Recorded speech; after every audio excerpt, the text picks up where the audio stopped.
My name is Rogelio Ramirez. I will show you a brochure on Leonardo da Vinci and then we'll start. Leonardo da Vinci was a painter, architect, inventor, and student of all things scientific. His natural genius crossed so many disciplines that he epitomized the term Renaissance man. The world's most famous artwork, the Mona Lisa. The seemingly ordinary portrait of a young woman dressed modestly in a thin veil.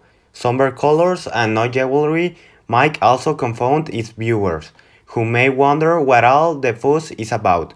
The painting's simplicity belies Leonardo's talent for realism. One of the most famous paintings in the world, The Last Supper, was commissioned by Ludovico Sforza, Duke of Milan and Leonardo's patron during his first stay in that city, for the Dominican monastery of Santa Maria del Gracie. Depicting a sequential narrative, Leonardo illustrates several close connect moments in the Gospel, including Matthew 26 to 21 to 28, in which Jesus declares that one of the apostles will betray him and then institutes the Eucharistic. Leonardo's pen and ink drawing Vitruvian Man comes from one of the many notebooks that he kept on hand during his mature years. It is accompanied by notes written in mirror script on the ideal human proportions that the Roman architect Vitruvius laid out in a book on architecture from the 1st century before Christ. Long regarded as a self-portrait, the red chalk drawing of an old man with long wavy hair and a beard has been reproduced to such an extent that it defines how most people think of Leonardo's appearance.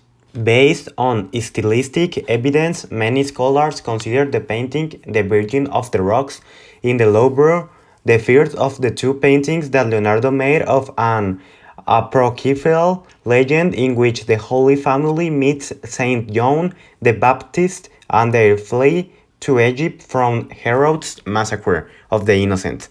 The first painting shows the ways in which Leonardo ushered in the High Renaissance. Early paintings from this period often depict figures in linear arrangements, separate from one another and stiff in form. The head-on portrait of Salvator Mundi. Many pundits remark on the poor skill used to represent Jesus' face, the stiff posture, which was so unlike the Renaissance master's characteristic twisting poses, and the unconvincing representation of the glass globe, which, if solid, would have reflected a distorted view of its holder, an optical trick that Leonardo would have known about.